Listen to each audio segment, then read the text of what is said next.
What if the most dramatic wealth transfer of our lifetime doesn't start with a market crash or a war, but with a spreadsheet decision inside the US Treasury? One keystroke that reframes what backs American obligations and how value is stored and settled around the world. Imagine waking up to a coordinated policy package that reframes reserves, collateral, and settlement.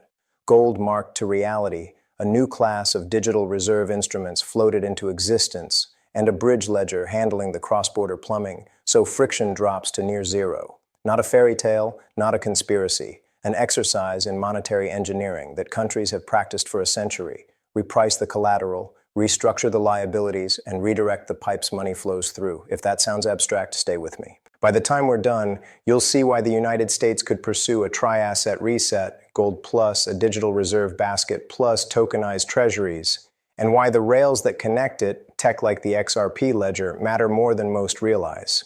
Quick disclaimer before we go further, none of this is financial advice. This is an educational, speculative framework. I'm not predicting government actions. I'm mapping scenarios using public concepts from monetary history and modern market structure, so you can think like a macro architect rather than a headline chaser. Always do your own research and talk to a licensed professional before making investment decisions. Okay, zoom out. Every sovereign debt solution in modern history rhymes with one of four plays: inflate, default, grow, or reprice collateral.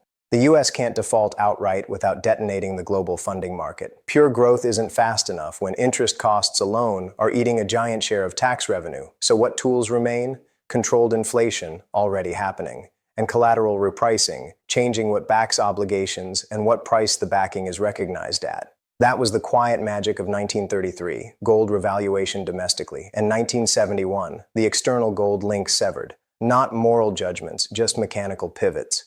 In each case, Washington rewired the balance sheet with a mix of legal authority and market reality. Now layer in 2025's ingredients. We have a digital asset ecosystem large enough to matter, but still small enough to be moved by flows. We have tokenization pilots for treasuries and money market instruments running at the world's biggest asset managers. We have settlement rails that can clear value in seconds for fractions of a cent rather than in days with fee stacks. And we have a political incentive, rising carry costs on 35T of federal debt. If you're a policymaker, you want three outcomes at once. 1, lower effective funding costs. 2, deeper global demand for your liabilities.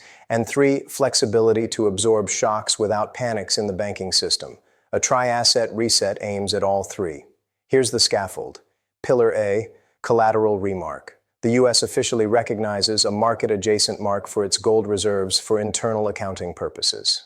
No, that doesn't pay off the debt by itself. It strengthens the sovereign balance sheet and gives cover for issuing new instruments that reference that collateral. Think of it as raising the quality and perceived safety of the core asset base, which lowers term premia, fancy phrase for the extra yield investors demand. Pillar B, digital reserve basket, DRB. Treasury and the Fed bless a basket of digital assets as eligible reserve diversifiers for specific programs, not a blanket "we bought crypto," but a narrowly scoped, rules-based set of instruments. You could imagine a capped basket weighting, e.g., 50% tokenized T-bills on permissioned rails, 25% tokenized gold receipts, and 25% a small slate of liquid, compliant digital networks with demonstrated settlement utility. This is where something like XRP can make a bid. Not as government money, but as the bridge asset in US-cleared corridors. Why the basket? Politics and risk control. A basket dilutes idiosyncratic risk and makes the whole thing palatable to committees that hate single asset exposure. Pillar C, tokenized treasury plumbing. Primary dealers, custodians, and big buy-side firms roll out tokenized T-bills repos at scale. Settlement windows shrink from T+1 days to near-instant atomic settlement between qualified counterparties. The benefit isn't ideological, it's cash efficiency. When collateral can hop chains and settle in seconds, the financial system needs less dead cash to buffer delays. Lower buffers free up capital. Free capital lowers funding spreads. Lower spreads lower the government's cost to roll debt. That's the quiet flywheel. But where does XRP specifically come in? Great question, and the answer is about function. In every cross-border network, you need a neutral, high-throughput, low-cost translator between fiat systems. You also need programmability to orchestrate complex, conditional flows, escrow, delivery versus payment, multi-leg transactions. The XRP ledger was built for exactly those two jobs. 1. Pathfinding liquidity bridging between currencies, and 2. Near-instant settlement with microfees. If Pillar C is about tokenized dollars and tokenized bills moving inside walled gardens, something still has to connect between gardens. Banks, fintechs, money service businesses, and institutional treasuries routing flows 24/7. That's a bridge role, not a US has adopted XRP as money headline. It's boring plumbing that, ironically, is where the durable value accrues if adoption persists. Let's make this concrete with a simple thought experiment. A US exporter sells $50 of equipment to a Middle Eastern sovereign wealth fund. Today, that payment might touch half a dozen intermediaries, each with their own cut and cutoff times. In a tri-asset world, the buyer's treasury desk converts a portion of tokenized dollar funds, or a DRB unit, into the seller's preferred currency path. Maybe USD XRP USD for netting efficiency, or USD tokenized gold receipt USD if the contract calls for a hedge. The conversion is orchestrated by an aggregator that automatically finds cheapest liquidity across venues. The value actually moves to the seller's custodian in 3 seconds, final and settled, not a promise. The exporter's bank receives both the cash and a programmable receipt proving delivery. Multiply that by tens of thousands of daily cross-currency settlements, and you see why throughput, fees, and finality matter more than brand names. If you can do all that inside the law, KYC, AML, auditability, the rails win. But won't remarking gold or greenlighting a digital basket cause inflation? Another good question. Inflation risk depends on who receives new purchasing power and how fast they spend it. A narrow internal gold remark is balance sheet optics more than helicopter money. It doesn't put dollars in households' pockets. Tokenized treasuries don't print new net financial assets. They repackage existing liabilities in a more efficient wrapper. Where you could see price impacts is in the settlement layer's velocity bump. When money moves faster and sits idle less, productive activity can increase without necessarily juicing consumer CPI.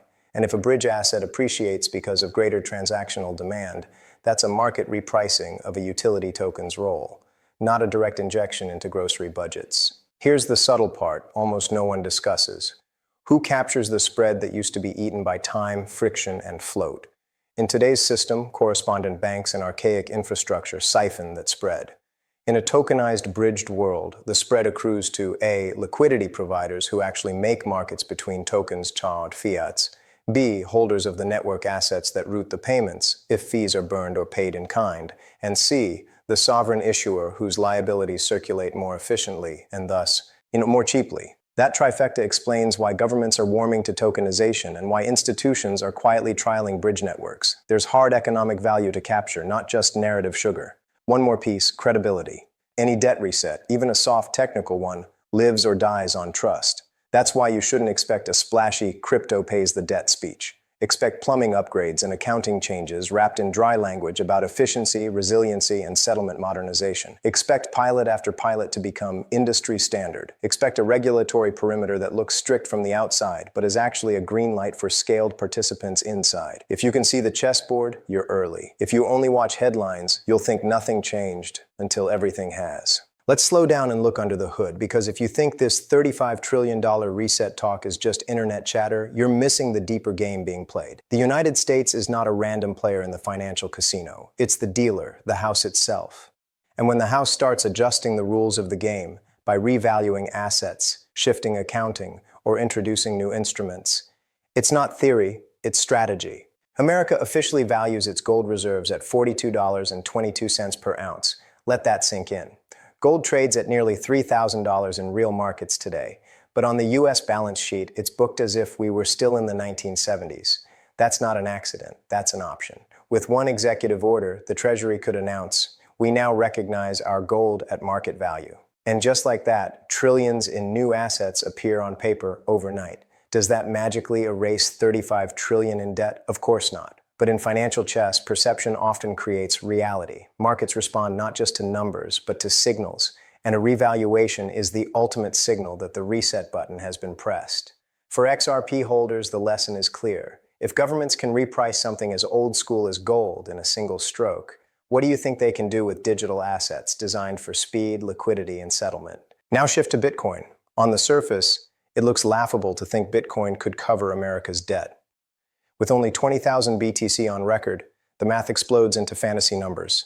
Each coin would need to trade at levels that break every model we know. But here's the trick. It's not about paying off debt directly. It's about leveraging reserves. Imagine the US issues Bitcoin-backed bonds. They take those 20,000 coins, wrap them in a bond structure, and use that collateral to raise hundreds of billions in new liquidity. That liquidity then buys more Bitcoin. More Bitcoin pushes the price higher. A higher price means the reserves they already hold are suddenly worth multiples more. It's a feedback loop, one that doesn't need Bitcoin at a $38 quadrillion market cap to matter. This is how sovereign finance works. You don't need to own everything. You need to own just enough to change the narrative, shift perception, and let markets do the heavy lifting for you. And again, what's the takeaway for XRP holders? When governments start looking at crypto not as a hobby but as a lever for sovereign finance, they aren't looking for slow settlement times or expensive transfers. They're looking for precision rails. That's where XRP fits. Here's what almost no one is explaining. Gold is decentralized, scattered across vaults and jewelry boxes worldwide. Bitcoin is decentralized, mined, and held across millions of wallets. But XRP is unique. A single entity controls a massive escrow. Ripple's 40 billion plus escrowed XRP isn't just supply sitting idle. It's an optionality lever. In a world where governments need fast access to digital liquidity, being able to negotiate directly with Ripple to release, reallocate, or lock supply is a tool no other major crypto offers. That's the hidden ace in the hole. It's not about whether you like or hate centralization. It's about practicality. Governments want a seat at the table, a lever to pull, a counterpart to call. XRP provides that in a way Bitcoin never can. If you're holding XRP right now, understand this. It's not just about charts, price action, or community hype. It's about how XRP's architecture aligns perfectly with how sovereign entities think about financial tools, control, flexibility, negotiation. But there's a catch. Debt doesn't vanish. If America revalues gold, issues Bitcoin-backed bonds, or compels Ripple to strategically allocate XRP, what happens next? The wealth shift doesn't come free. It redistributes. When gold is revalued to the moon, billions of global gold holders suddenly get wealthier and they spend it. That spending ignites inflation worldwide. When Bitcoin rockets because sovereigns are cornering supply, the wealth accrues to whales, already wealthy entities who pour it into real estate, art, equities. Inflation leaks in slower, but it still comes. When XRP revalues, the concentration is even sharper. Only a few million wallets exist, and only a fraction hold serious bags. That means trillions in new wealth funnel into an elite circle almost overnight. Jets, estates, corporate takeovers. Inflation at the top, inequality magnified, and governments forced to respond with new taxes, regulations, or outright confiscation. That's not speculation. That's the inevitable pressure release of a debt reset. And here's the part almost no one notices. This isn't future theory. It's already in motion. Stablecoins today are effectively synthetic treasuries. Every time someone mints a dollar-backed stablecoin, real US debt instruments are being propped up in the background. Crypto isn't outside the system anymore. It's inside, woven into the gears. The reset doesn't arrive as a sudden announcement. It arrives gradually, then all at once. First it's stablecoins, then tokenized treasuries, then digital reserves. Finally, a sovereign announcement that rewires everything. If you're an XRP holder, stop thinking about your bag as just a speculative bet. You're holding what may become a sovereign lever in the biggest balance sheet adjustment in modern history. Gold has history. Bitcoin has scarcity. But XRP has the architecture to serve as connective tissue when $35 trillion needs a bridge. And when that realization goes mainstream, the narrative changes almost overnight. Now let's widen the frame and talk geopolitics, because this $35 trillion reset isn't just about the United States cleaning up its balance sheet. It's about rewriting the global order. Think about it. If Washington pulls the trigger on a gold or crypto revaluation, it's not just a domestic event.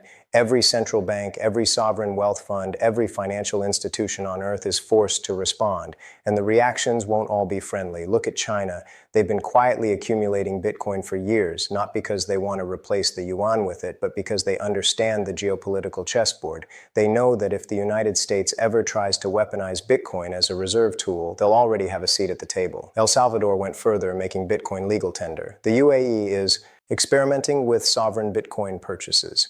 Even countries in Africa and Latin America are piloting tokenized bond programs. In other words, the rest of the world isn't waiting. They're preparing for the moment when America makes its move. But here's the key distinction. Bitcoin and gold are borderless. They don't bend easily to the will of governments. XRP is different. Ripple's escrow creates the possibility for negotiation, for structured deals. Imagine the United States working with Ripple to strategically release supply as part of a sovereign reserve program. Suddenly, Washington has an asset it can manage, leverage, and structure, not just a floating commodity. That's why XRP isn't just another crypto. It's a potential tool of statecraft. Now think about the optics.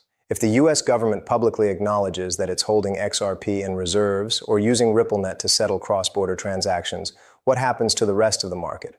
Legitimacy floods in. For years, skeptics have dismissed XRP as a banker's coin or an outsider project. But the moment Washington says, this is part of our toolkit, the floodgates open. Billions in sidelined institutional money rushes in because it's no longer about speculation. It's about compliance and alignment with the system. And it doesn't stop there. Consider the Financial Stability Board, the body that designates what counts as systemically important in global finance. If Ripple secures a banking charter, as it's already explored, and then gets recognized as systemically important, XRP becomes more than a crypto asset. It becomes infrastructure, a part of the same conversation as central banks and the IMF. At that level, revaluation isn't just about price action on exchanges. It's about coordinated monetary resets done at the highest levels of power. But here's the part that stuns most people. Governments have done this before. In the 1930s, the US literally confiscated private gold and revalued it overnight. In 1971, Nixon closed the gold window and rewrote the global system with one announcement. History is crystal clear. When the stakes are high enough, rules get reset. And right now, with $35 trillion in debt and interest costs spiraling, the stakes are higher than ever. So ask yourself, why are Ripple, BlackRock, BNY Mellon, and major governments all circling the same space? Because they know what's coming. Tokenization, settlement rails, cross-border liquidity. And who's built for that? Not Bitcoin, not Ethereum. XRP, a ledger purpose-built for instantaneous settlement with microscopic fees, ready to bridge fiat, stablecoins, and tokenized assets at scale. That's not speculation. That's utility designed for a world in crisis. And yet there's a paradox here. If XRP really does step into this role, the wealth effect will be brutal in its concentration. Only a handful of wallets hold serious amounts. If XRP were revalued to hundreds or thousands of dollars, the global financial system would be dealing not just with a debt reset, but with a sudden creation of a new elite class of crypto holders. Jets, estates, corporations acquired in cash, and governments scrambling to explain why a handful of people became trillionaires overnight while everyone else was left behind. This is where regulation steps in. You can bet if XRP becomes part of a sovereign reserve structure, Washington won't allow a free-for-all. Taxes, capital controls, perhaps even forced conversions at certain levels. All of these are possibilities. Remember, when governments reset systems, they don't do it to create millionaires randomly. They do it to preserve power, maintain control, and stabilize their balance sheets. The question for retail XRP holders is, will you position yourself in advance, or will you wait until after the rules change? Because once the announcement hits, the window slams shut. But let's take this further. What if the reset isn't just about one asset? What if the US crafts a blended system, part gold, part Bitcoin, part XRP, to spread the impact and balance the optics? Gold for tradition, Bitcoin for digital scarcity, XRP for liquidity and settlement. Suddenly you've got a triad that covers every angle. Stability, scarcity, and speed. That blend could form the backbone of a new global system. And if that happens, XRP doesn't just rise in price, it becomes indispensable, a permanent fixture of financial infrastructure. Now here's the kicker. Every debt reset in history has created winners and losers. Some assets vanish, others reprice overnight. Fortunes are destroyed, fortunes are made. The difference between those outcomes isn't luck, it's preparation. Those who understand the mechanics, who see the signals, who position themselves early, become the new elite. Those who dismiss it, laugh at it, or hesitate become the history lessons. That's why this conversation matters, because whether or not you believe the US will use XRP, the conditions for a reset are undeniable. Too much debt, too little growth, too much pressure. And when systems are under that kind of stress, history shows us the same pattern. Radical resets, executed in ways the public never sees coming. The only question is whether you'll recognize the opportunity before it's written into the headlines. So where does this leave us? If you followed the threads of history, economics, and geopolitics, one thing becomes clear. The $35 trillion problem isn't going away through ordinary means. The United States can't tax its way out of it. It can't grow fast enough to neutralize it. And it can't simply print forever without triggering inflation that destroys the system it's trying to protect. That's why alternatives, gold, Bitcoin, XRP, aren't fringe ideas anymore. They're lifelines being openly considered in the highest rooms of power. Think about how extraordinary that is. Not long ago, crypto was dismissed as a fad, a playground for speculators and tech hobbyists. Today, you have former presidents floating the idea of strategic crypto reserves. You have global banks piloting tokenized settlements. You have ETFs being approved for assets like XRP and Ethereum, opening the door to pension funds and institutional flows. That's not a fad. That's systemic integration. That's a signal of where the tide is going.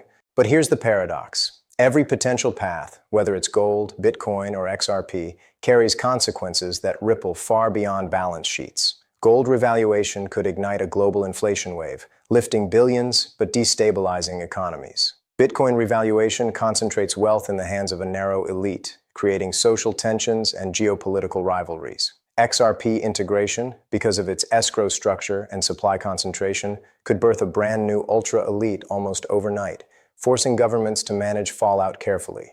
None of these resets come free. Every lever pulled has second and third order consequences that change the game permanently.